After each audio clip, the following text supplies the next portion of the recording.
especial.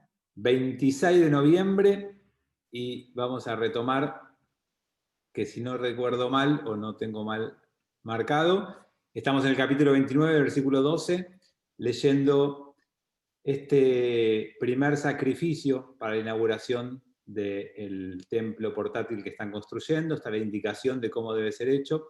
Veníamos leyendo desde lo anterior que había que tomar a un becerro y Aarón y sus hijos iban a poner las manos sobre la cabeza de este toro y lo iban a degollar en la puerta del templo, del Mishkan, del lugar portátil de aquel momento.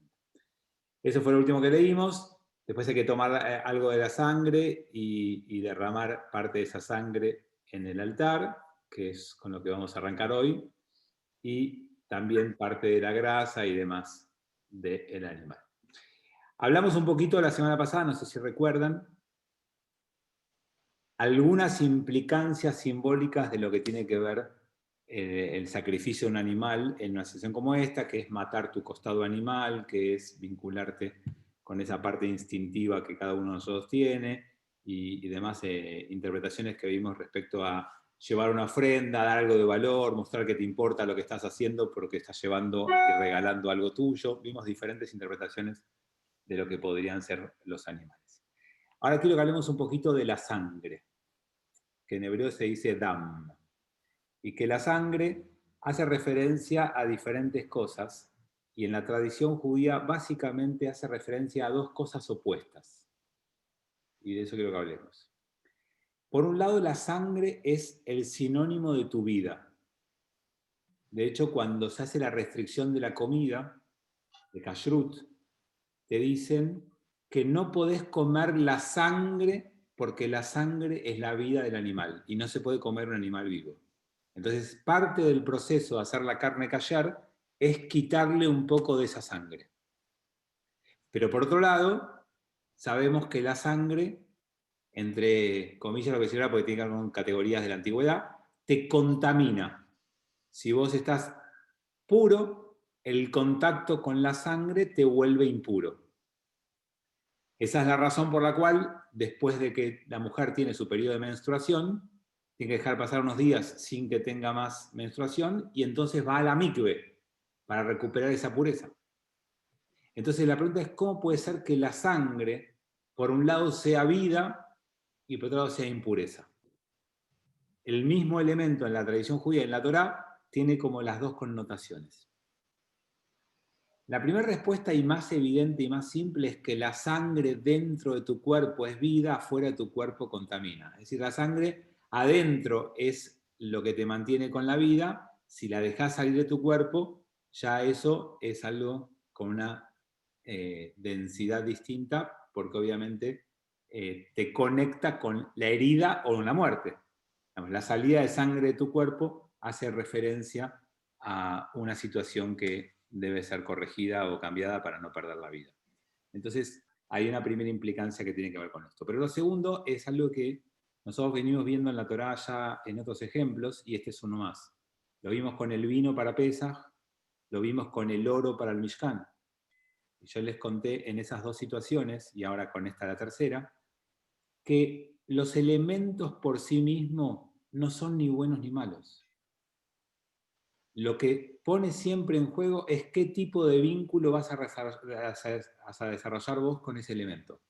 Si vas a tener un vínculo, una relación sana, el elemento es positivo. Si tu relación o vínculo es complicado o es difícil, eso cambia la situación. Si vos te conectás con la sangre como tu vida y como el cuidado de tu vida, es positiva. Si la sangre es la pérdida o la posibilidad de pérdida de tu vida, no lo es. Y por eso es que tenemos el elemento que aparece para diferentes funciones. En los sacrificios, la sangre jugaba un lugar importante, porque vos ofrendabas un animal para dar ese animal como compensación o como muestra de tu gratitud. Por lo tanto, ese animal que se ofrendaba debía ser sacrificado, que en realidad en la antigüedad era hacer algo para comer con otros. Digamos, es lo mismo que hacemos hoy, con la única diferencia que lo hacía la misma gente y no se lo delegaba a otro y uno no veía lo que no se hacía, lo que se hacía. A mí me gustaría hacer un alto acá y meter un tema que creo tiene mucho de relevancia actual.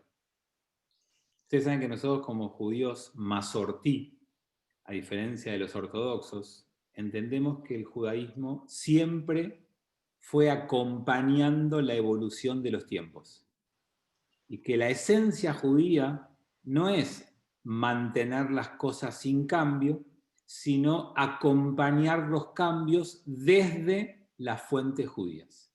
Que los cambios no sean ni arbitrarios ni caprichosos, sino que todos los cambios sean tratar de acompañar lo que va transformándose en el mundo que te rodea, sostenido y basado en conceptos y valores que estén en la Torá.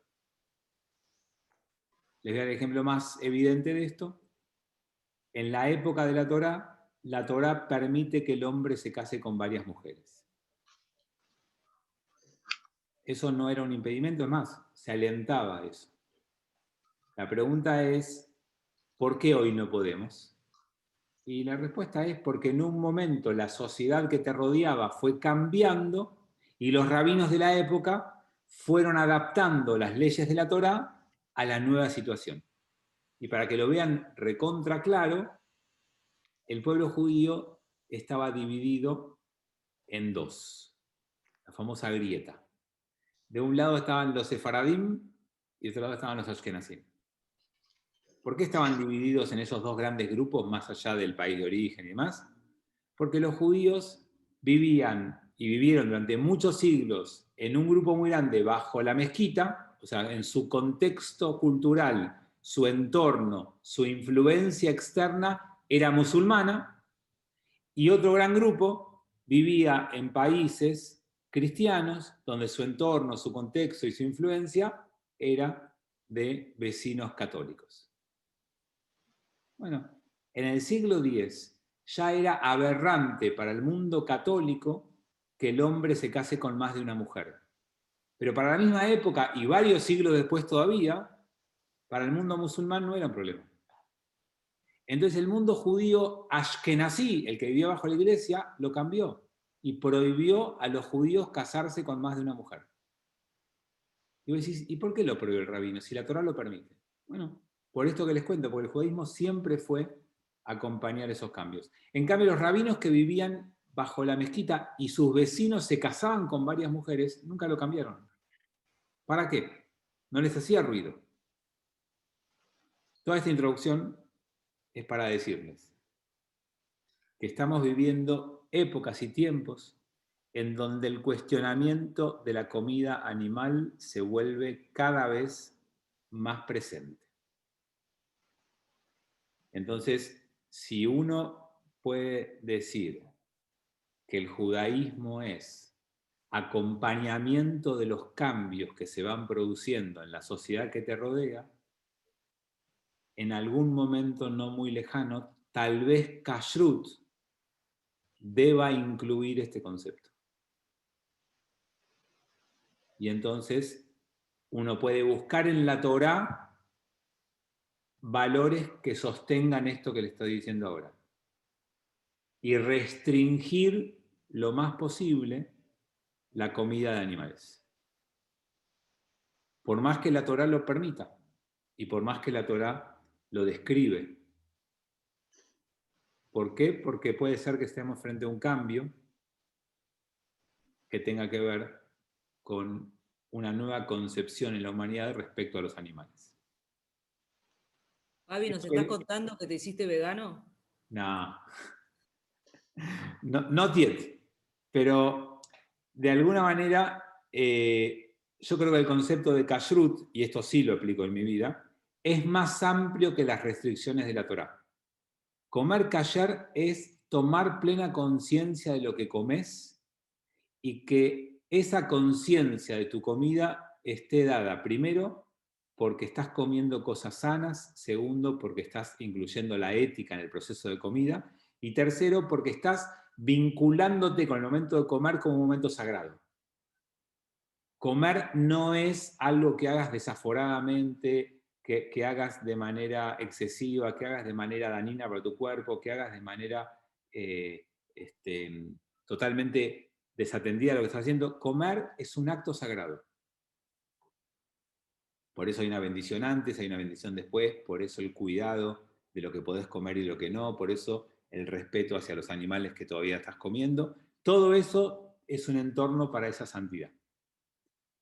Entonces, si Yuval Harari tiene razón, y si estamos yendo hacia un mundo que va a cuidar cada vez más los derechos de los animales, y vamos a seguir avanzando en esa lógica, no hoy, pero creo que en un tiempo Kashrut debería incorporar más conceptos a las restricciones alimenticias. ¿Y cuál es la fuente de la Torá para poder decir esto? ¿Cómo podemos sostener esto desde la Torá misma? Lo deben recordar porque lo estudiamos hace apenas 4 o 5 años, pero por las dudas se los recuerdo, si alguno se lo olvidó. Cuando Dios crea el mundo y lo coloca en el Gan Eden, traducido habitualmente como paraíso, la regla de ese ámbito era ser vegetariano. Lo único que Dios le permitió a Adán y a Eva comer fueron las frutas y las verduras del campo. Era, no sé si tal vez vegano también, pero vegetariano seguro. Y después, cuando Noaj baja del arca, después del diluvio, 10 generaciones después, aparece ahí en el texto una concesión de Dios. Ok, me di cuenta que les cuesta mucho, coman un poco de carne. Y después vienen los límites a cómo comer la carne. Pero si leemos la Torá de esa manera, entendemos que el permiso para comer carne fue una concesión momentánea. Y que tal vez en algún momento tengamos que volver a una concepción, entre comillas, ideal, que es la del Gan Eden, la del paraíso. Pero, Fabi, perdón, ¿no? Pero Noah le hace salvar a todas las especies y después se las deja comer. Es medio raro eso. Por eso, cuando él entra al arca, lleva dos especies, o dos especies no, dos animales de las especies no puras, porque no va a comer de ellas, y 7 de las puras, para que él pueda bajar y que la comida de esos animales no implique la extinción, sino que permita la reproducción entre ellos. Es decir, que estuvo previsto en el plan de Dios cuando entraron al arca que algunos animales iba a poder empezar a comer cuando baje. Pero eso debe tener una cosa cabalística o no sé qué, bastante profunda, ¿o no? ¿Qué cosa? ¿Qué parte? Todo eso, toda esa cosa de traer animales, salvarlos para que no se extingan, cuáles puedes comer, cuáles no. De tu dedicación, no que la Sí. Esperen que hay alguien que está no muteado. Ahí está. Sí, les voy a decir solamente una. Por supuesto que se podría profundizar mucho más, ¿no? Pero los animales permitidos son los que tienen pezuña partida y son rumiantes. La condición de la pezuña partida es una condición externa del animal, se ve de afuera. La categoría de rumiante es una condición interna, no lo ves de afuera, es algo interno del animal. La Torá hace especial énfasis en que vos no comas nunca un animal que no cumpla con las dos condiciones. Ahora, si uno piensa y analiza los animales existentes, todos los animales que no cumplen la condición externa ya son fáciles de descartar.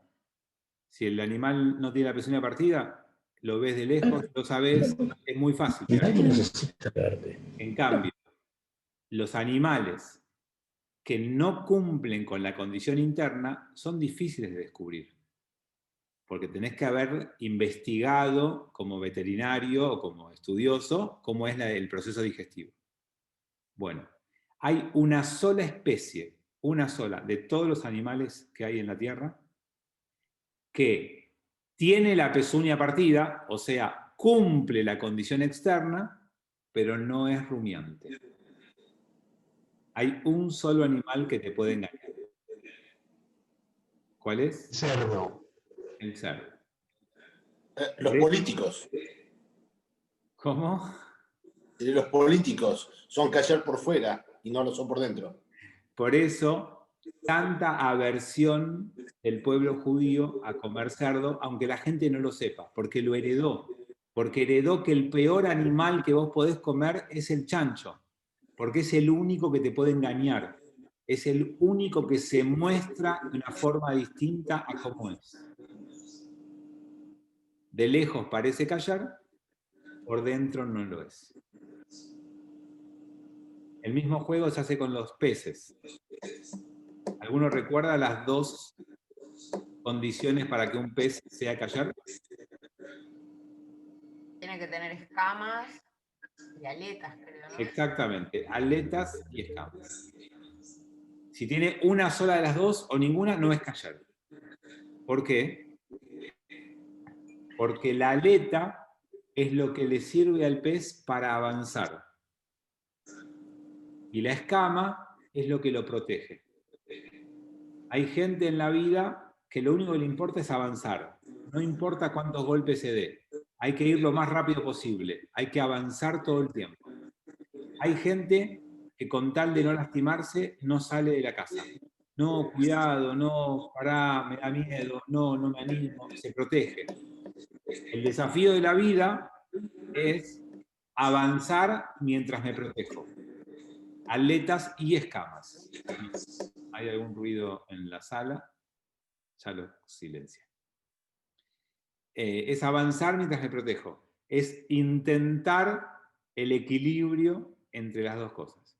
Por eso es que Kashrut nos deja enseñanzas más allá de la prohibición de comer ciertos animales o no. Y por supuesto que hay un montón de capas más. Armando, ¿querés decir algo? Sí, pero Kashrut está mucho más avanzado que el concepto occidental cristiano de comer carne. O sea, ya Kashrut implica una cantidad de animales que no se pueden sacrificar. Y lo que Occidente se cuestiona es si comer o no comer carne. Deberían empezar por el concepto de Kashrut. O sea, no comer animales impuros, digamos, o no callar. Sí, digamos que Kashrut es un camino intermedio desde el comer carne hacia la restricción de la comer carne. Es un camino intermedio, porque te restringe a algunos animales y te hace mucho más complejo los que te permite. Por lo tanto, al ser más difícil y más costoso, comes menos. No costoso porque cueste más plata comer callar, sino que es más costoso el proceso de poder comer esos animales. Entonces, claramente Kashrut es un primer límite a comer carne. Y es un paso intermedio entre eso y prohibirlo. De comer carne y prohibirlo. Sí, pero acá hay un tema. Occidente, en general, la humanidad se pasa de un extremo al otro extremo. Lo que a la humanidad le cuesta es encontrar el camino al medio del cual hablaba Moisés. O sea, la gente pasa de tomar todo el alcohol, abstenerse de tomar el alcohol como los musulmanes, a comer cualquier cosa, a no comer nada de carne. O sea, tal vez el camino sea un poco más intermedio. Después de todo, Kashrut es un camino intermedio, no es ni un punto, ni la nada total, ni la permisión absoluta. Sí, en general, cuando decís la gente, yo diría a todos nosotros, a cada uno de nosotros. No, me refiero a Occidente. Entiendo, a todos nos pasa que es muy común que vayas de un extremo al otro en la búsqueda de equilibrios en la vida. Hay un montón de ejemplos en la historia y en la historia personal de cada uno de nosotros donde podemos encontrar que en la época del proceso estaba todo prohibido para ver en la tele. Cuando termina el proceso viene una época de destape donde la idea era mostrar por mostrar y después se va buscando un camino donde lo que se muestra intenta ser artístico y no mostrar por mostrar. Digamos, se intenta encontrar caminos del medio. En la vida de cada uno puede encontrar siempre ejemplos en donde uno, como no podía hacer tal cosa, cuando la pudo hacer, la hizo en forma un poco extrema y después se dio cuenta que mejor hay que encontrar un equilibrio. Es la idea de tesis, antítesis y síntesis que existe también en el pensamiento y en la propuesta de vida. Ahora, si la humanidad avanza hacia, cuando digo avanza no es que porque va a ser mejor, digo avanza hacia la prohibición del comer animales, como sostiene Yuval Harari, él dice que ese es el destino hacia el que estamos yendo, que ya hay países que empiezan a escribir los derechos de los animales. Si esto llega a avanzar en esa línea, ya independientemente de lo que cada uno piense, para mí Kashrut tiene que incorporar estos conceptos, porque como escribió Sofía en el chat, Dina de Marcutadina, la ley de tu país es ley, y aquellos que entiendan que Kashrut debe ir hacia ese lugar porque es un paso de superación y de elevación espiritual de la humanidad, los que lo comprendan, me parece muy bien que lo empiecen a aplicar. Sí, Marcela, ¿vos querés decir algo?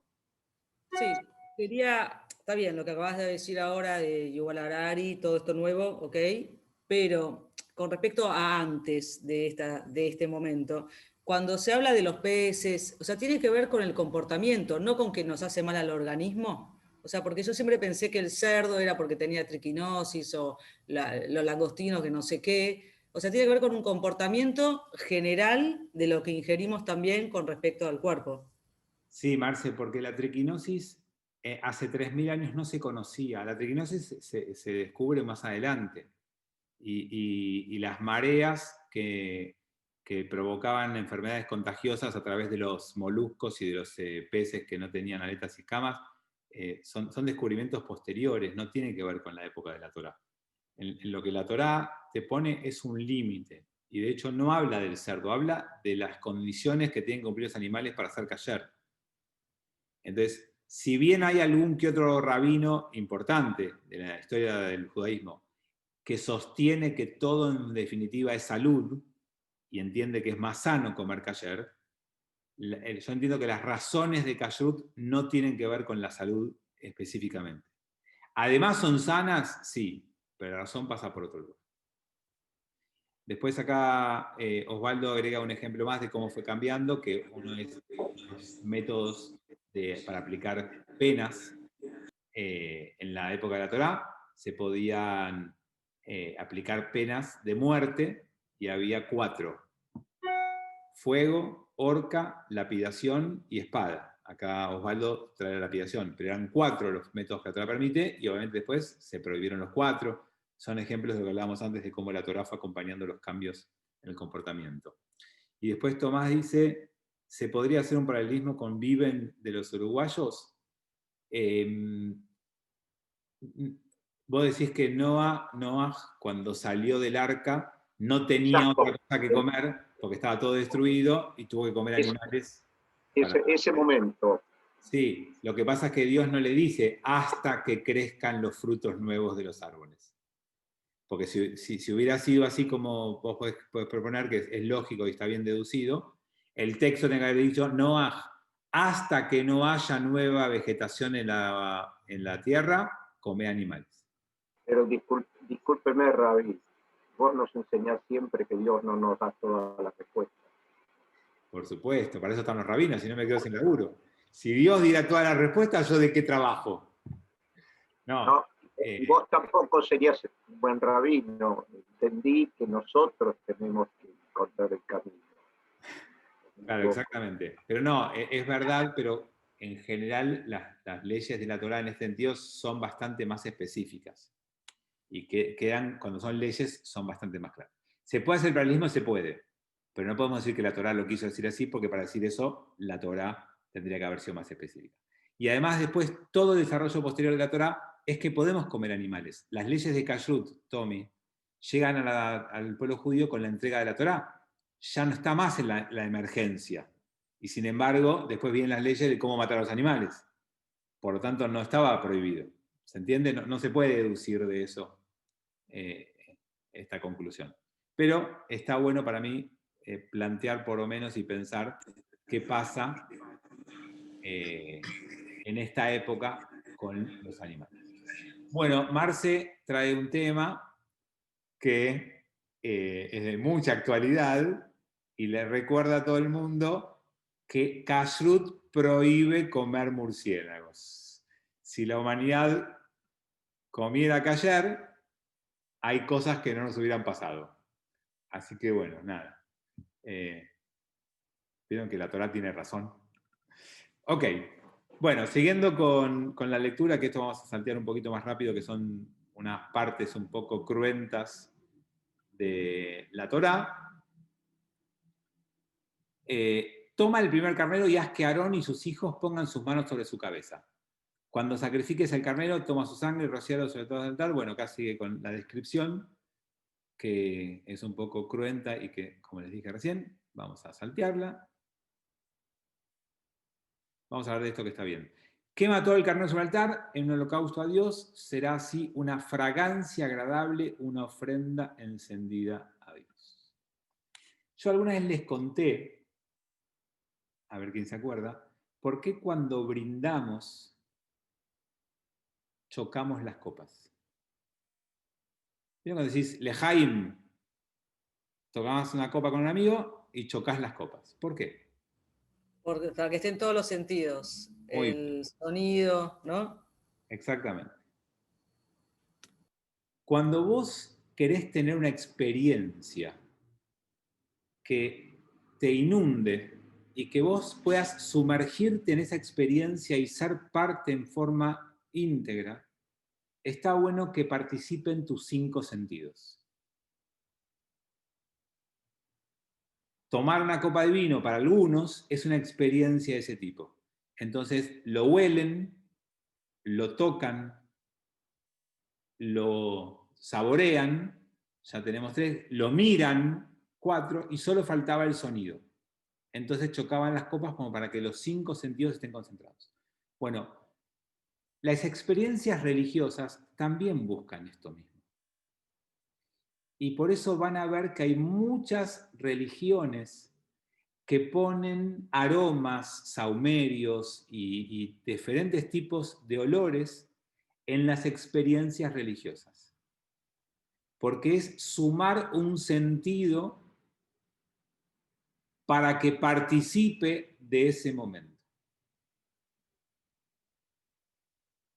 Incorporar sentidos a las experiencias crea y ayuda en el mindfulness de hoy en día, en el estar presente con lo que estás haciendo, en el sentirte plenamente conectado con la experiencia.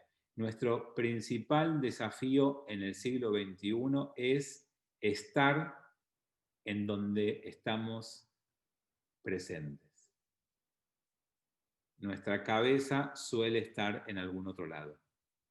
Disociamos mucho entre lo que hacemos, lo que sentimos y lo que pensamos. Y el objetivo de estas cosas es que hagas, sientes y pienses en lo mismo. Y una de las maneras de lograrlo es sumando sentidos a la experiencia que estás llevando a cabo. Y piensen si cuando olés algo te es fácil estar en otro lado, o cuando estás oliendo el olor enseguida te das cuenta que hay un aroma que te conecta con lo que estás haciendo. Por eso en los Korbanot uno de los temas eran los aromas. Sí, Saúl. Sí, tus palabras ahora me hicieron recordar el reflejo pavloviano, el ruido. A ver, contanos para los que no somos médicos como vos. No, el reflejo pavloviano es tomar a un animal, se le daba de comer algo que el animal, un perro en este caso en la experiencia y le gustaba, y sonaba una campana. Ah, no, ese es el reflejo Pavlov. Y después de un determinado tiempo, Pavlov, sí, después de un determinado tiempo, la campana, esto es lo mismo, choque de copas, me hizo acordar esto, no sé si es válido. Sí. No te entendí que era lo de Pavlov. Pensé que era algo de la medicina, sí, de los experimentos que hizo Pavlov. No, lo que pasa es que ahí va a ir el segundo modelo que tiene que ver con esto de los aromas. Los aromas también sirven mucho para crear memorias. Yo no sé si les pasa a ustedes, pero yo me acuerdo el olor que había en la casa de mi bobe cuando yo iba. Uno se acuerda los aromas de algunas situaciones que vivió de chico. El crear ciertas atmósferas con ciertos aromas también construyen memorias. Y cuando uno quiere que la gente recuerde ciertos momentos, está bueno que el aroma o los olores ayuden en esa búsqueda de memorias compartidas.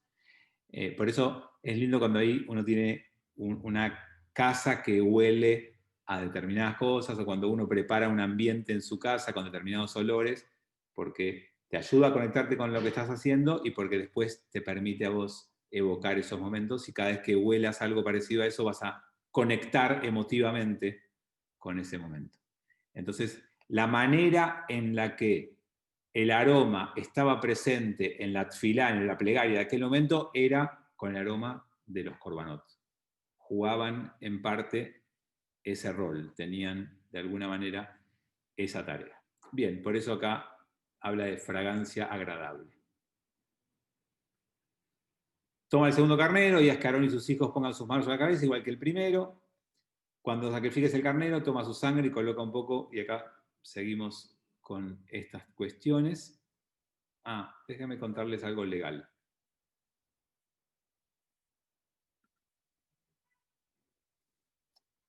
Esto es medio técnico, un poco legal, pero se los cuento por si quieren estudiar algo distinto. La Torá fue estudiada por los rabinos desde la antigüedad como un texto en donde todas las respuestas deben ser buscadas en la misma Torá. Esto está dicho en el Talmud con una frase que dice Afojba bafojba de kuleba. Es en arameo. A ver si alguien me dice a qué le suena. Afojba bafojba de kuleba. ¿A alguien le suena algo? No. Bien. O estoy solo o nadie sabe. Es lógico porque es una palabra rarísima. La afoj en hebreo es dar vuelta. Afojba, afojba, dale vueltas. De kule, shekol, que todo va, todo está en ella. Dale vueltas porque todo lo vas a encontrar en ella. Eso es lo que dice la frase. Y eso se traduce o se explica como, cuando tengas una duda, en la Torá tenés la respuesta. Tenés que buscarla, darle vueltas, pero lo vas a encontrar. Con esa lógica, los rabinos encontraban en la misma Torá las respuestas a las preguntas que se hacían, porque la Torá, en algún lugar de la Torá, no daba la respuesta.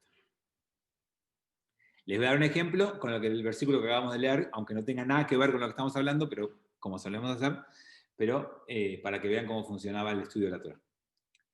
Entonces, en un lugar de la Torá dice que cuando una persona se esclaviza porque no tiene plata y va a su deudor y le dice, mira, no te puedo pagar. ¿Sabes qué? Me pongo a laburar para vos. Laburo para vos todo el día.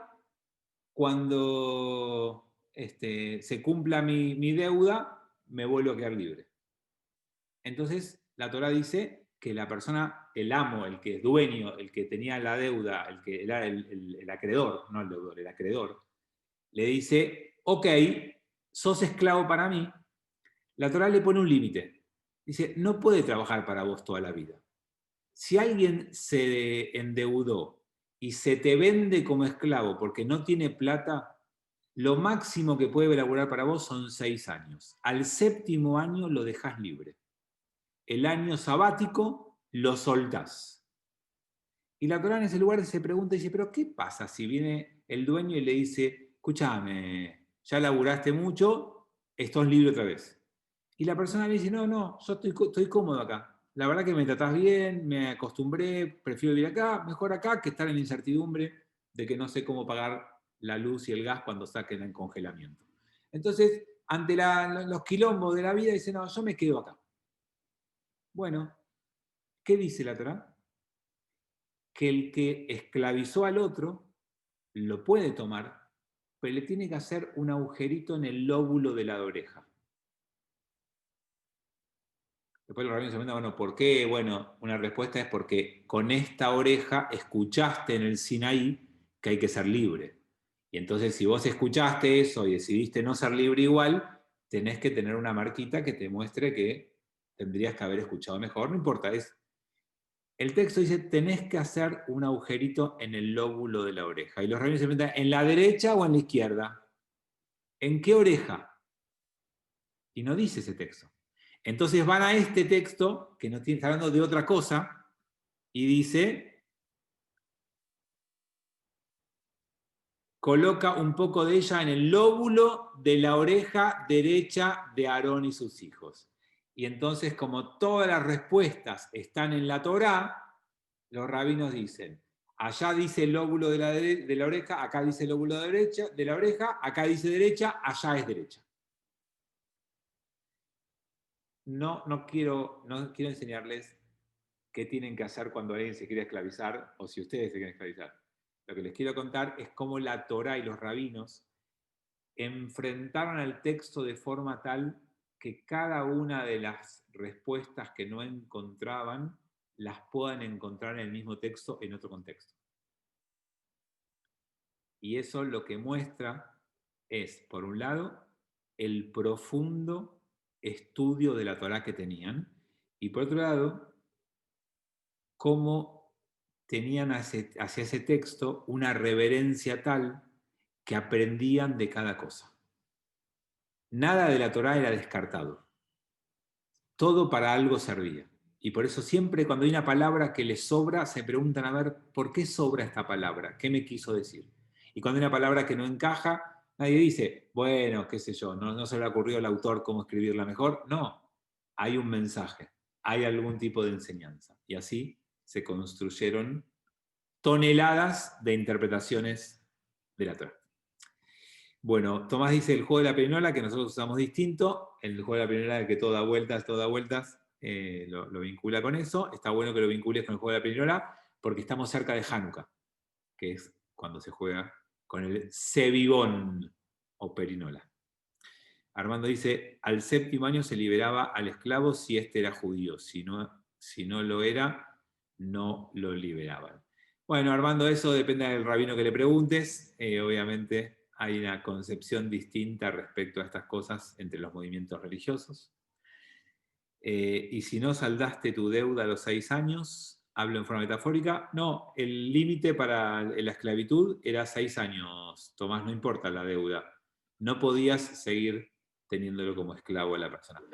Por eso aclaré, discúlpame, Fabián, por eso hablé en forma metafórica. ¿Qué pasa si vos adheres la deuda interna, ¿no? O sea, lo que vos te negás a esos 6 años,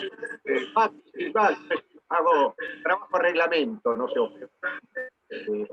Y no estoy hablando de esclavitud solamente. Mira, las deudas también caducaban en algún momento, depende de qué tipo de deudas hablemos. Lo que la Torá te pone, no se aferren al detalle porque el detalle nos aplica más, son los conceptos. Nadie debiera en la vida no tener ningún horizonte de finalizar la deuda que tiene o la situación compleja que tiene. Nadie debiera vivir pensando que nunca va a salir. Nadie debiera explotar al otro indefinidamente. Lo que el texto te dice es que alguien cometió un error, hizo una mala inversión, perdió lo que tenía, tuvo mala suerte. Bueno, tendrá un tiempo por el cual pagar por eso. Pero todo tiene un límite. Y en lo que es trabajo para el otro, trabajo esclavo donde vos no tenés ningún beneficio y todo es para el otro, el límite son 6 años, no más. Y solo más tiempo si no querés salir vos. Pero si vos querés salir, te vas. Ahora, Perdón, esa era mi pregunta. La acabas de contestar, era lo último. okay. Uno se niega a querer, aunque sea querer intentar saldar su deuda, con lo que puede. Entonces, al 6º año caduca, termina y tiene que salir en libertad. Acabas de decir, vos acabas de decir que no tiene voluntad. ¿Qué pasa? Que no tiene voluntad de saldar nada. No, si vos tenés una deuda y no la querés saldar, vas preso. O sea, esta es la manera de saldar la deuda. Si vos no querés saldar la deuda, vas a un tribunal rabínico y lo acusás. Y la persona tiene la posibilidad de trabajar para saldar su deuda o ir preso. No importa, habrá otra pena. Esto es, ok, yo te quiero pagar, pero no tengo plata. Bueno, te pago con trabajo esclavo. Ok, ese trabajo esclavo dura 6 años. 6 años máximo, obviamente. Yo no hablaba de deuda monetaria, por eso. ¿Y de qué tipo de deuda hablas? Por eso te dije metafórico, interno. O sea, yo sé que debo hacer algo y me niego a hacerlo. O sea, ¿viste? Con respecto a la relación con terceros o conmigo mismo. Entonces, ¿por qué caduca? Porque entonces digo, espero 6 años y chao, quedo liberado. Entonces, vos lo acabas de responder. No, voy preso interno, como quieras. Claro, sí, sí. Tengo un peso. A ver, lo voy a poner Si no es muy fácil. El paso del tiempo no salda ninguna deuda. Es lo que yo haga en el paso del tiempo lo que produce un cambio. Esto es aplicable a todo. No es que el duelo es dejar pasar el tiempo. El duelo es la oportunidad que yo haga algo en ese lapso de tiempo. No es que el aniversario de casamiento es que cumplimos tantos años de casado. Es que en ese año yo tengo que honrar mi matrimonio. Digamos, el paso del tiempo por sí mismo no produce los cambios. Es lo que yo haga en ese paso del tiempo lo que lo hace. Y es ahí donde uno tiene que asumir el compromiso o la acción para poder lograrlo. Bien, esto se los conté de este lóbulo de la oreja, así que acuérdense siempre, el lóbulo de la oreja derecha. Recoge la sangre que está sobre el altar, junto con el aceite, la unción, rociar al varón. Bueno, acá seguimos con todos los rituales de los sacrificios. Toma la sangre del segundo carnero, junto con la cola ancha, la capa de grasa que cubre el estómago, el lóbulo. Bueno, acá seguimos con todas estas descripciones. Después también están las descripciones de las comidas que habíamos hablado, ya que para los que no podían pagar animales también había opciones de ofrendas vegetales. Coloca todos los artículos en las manos de Aarón y sus hijos y pídeles que agiten estos artículos en los movimientos prescritos de una ofrenda mecida ante Dios.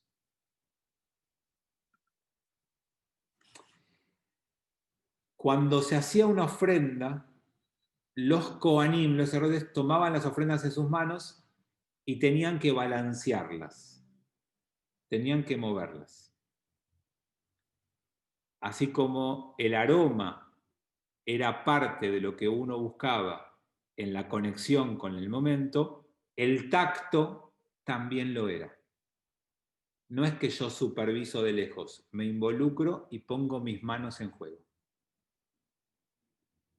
Entonces, cuando uno piensa en el espíritu del rezo de la antigüedad, era un rezo súper completo, porque se veía la sangre rociada, porque se tocaba las ofrendas, porque se olían las ofrendas, porque seguramente se escuchaba a los animales en ese momento que no habrá sido nada menor, y de alguna manera estaban los sentidos muy presentes.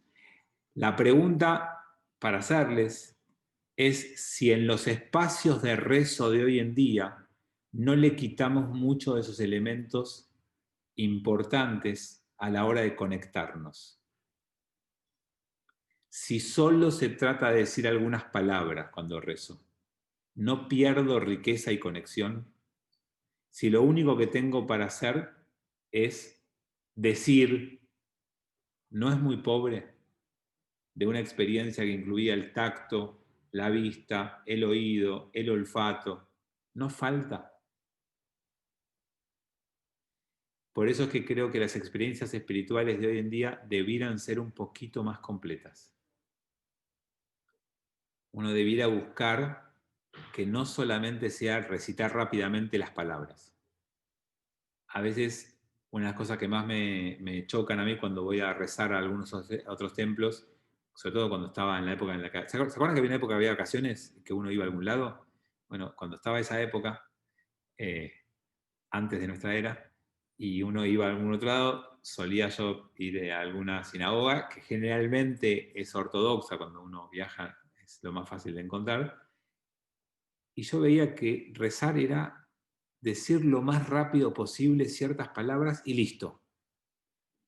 Y todo lo que es una experiencia para estar presente en el momento y conectado a través de tus sentidos, se transforma en un ritual rápido y vacío. Quizás una de las mejores cosas que trajo esta pandemia como posibilidad a cada uno de ustedes es participar de un Shabbat con la tranquilidad de un hogar, por más que haya sido frente a una pantalla y perdimos todo lo que es la comunidad y un montón de cosas, en donde uno puede preparar ese ámbito y que haya un aroma rico y que haya una posibilidad de escucha distinta y que haya una posibilidad de canto y de participación activa y que uno tenga más sentidos puestos en lo que está haciendo. A veces cuando uno va a rezar a los marcos comunitarios, está buenísimo porque está la dimensión grupal, comunitaria y de encuentro, que son irreemplazables en la vida y son hiper necesarias, pero en esos espacios uno se pierde la capacidad de escuchar la tefilá, de cantar la tefilá, porque te distraen un montón de esas cosas.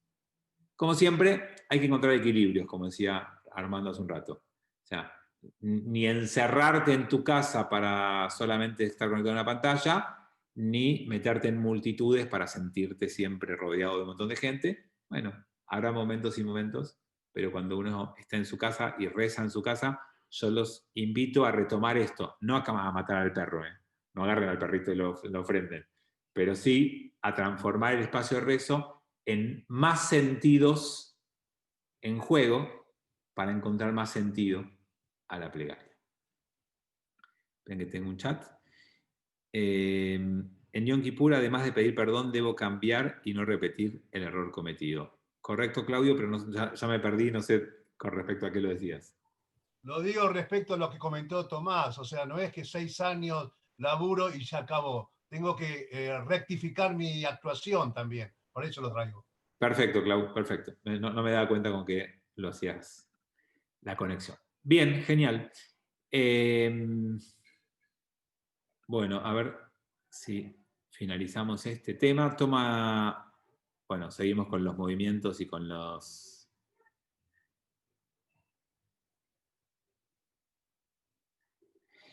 «28 será una ley para todos los tiempos, que esta sea una ofrenda de los israelitas para Aarón y sus hijos, tomada de sus ofrendas de paz como ofrenda sacerdotal a Dios».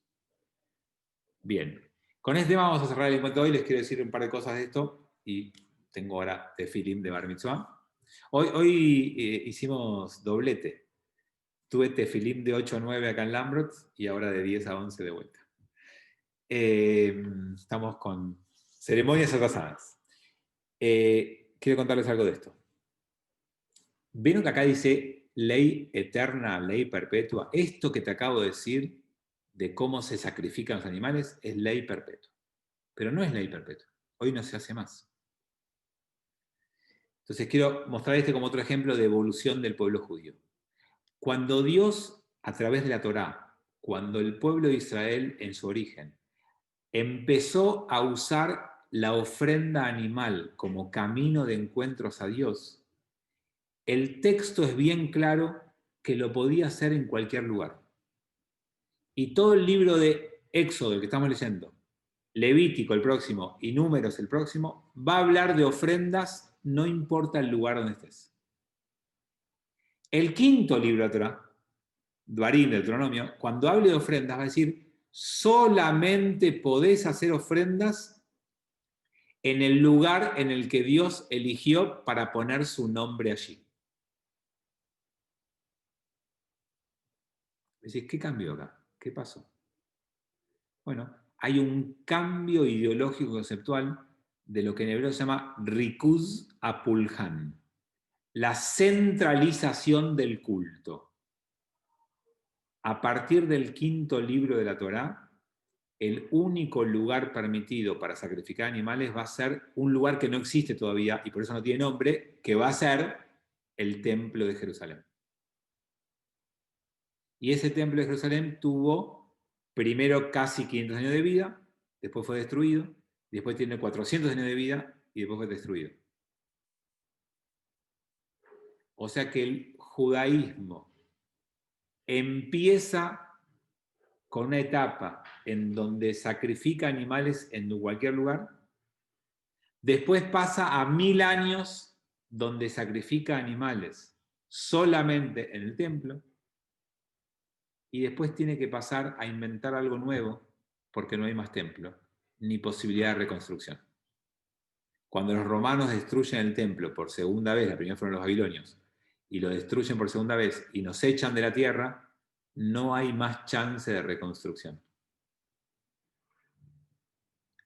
Entonces, yo les dije al principio del encuentro, como si lo hubiera planificado así para que cierre así, que nosotros tenemos que ir acompañando los cambios que se van dando en la cultura y el contexto que nos rodea para que el judaísmo siga vivo, y también tenemos que ir acompañando los cambios que se van generando en el contexto para que nosotros no terminemos transformando el judaísmo en una pieza de museo.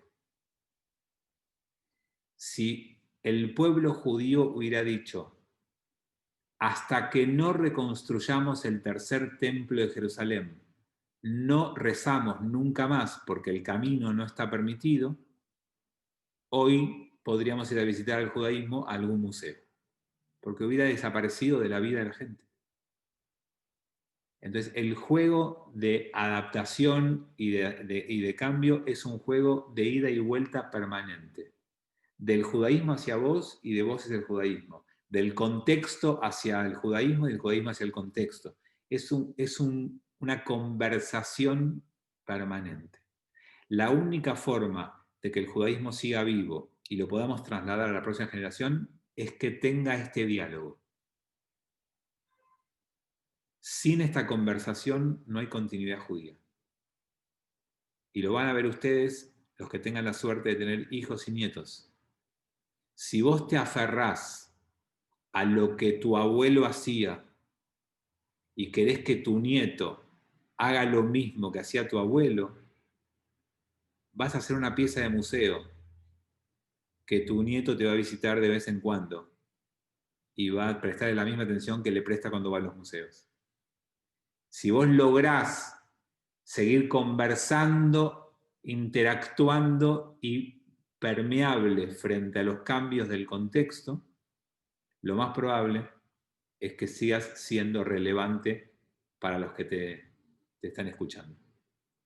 Ese es el desafío de la vida siempre. Y el judaísmo creo que desde el inicio hasta hoy lo mostró con mucha dinámica. Mucha más que otras secciones religiosas que les cuesta mucho más los cambios. Bueno, gracias por acompañarme en el día de hoy. Rebe, con los nietos hay que seguirlo a Vegeta en YouTube. Hay que seguir, no escuché. Hay que seguirlo a Vegeta en YouTube y tenés un tema de conversación. Y claro, y bueno, hay que adaptarse a los cambios. Si vos decís, ay, yo no me interesa, no tenés más conversación. Hago enormes esfuerzos para entender las palabras que dice mi hija más chiquita. No le entiendo la mitad de las palabras. No le entiendo los nombres de los juegos. Tienes que decir que sí y después ir a Google. ¿Alguien sabe lo que es Among Us? ¿Alguien sabe lo que son los Roblox? Es en hebreo, Fabi, ¿vos no sabés eso? Tarea para jugar. Averigüen qué son Roblox y Among Us. Chao. Bueno, Shabbat Shalom. Nos vemos mañana la semana que viene. Pedos. No. Chau, chau. Chao, Rebe. Chao. Chao, nos vemos.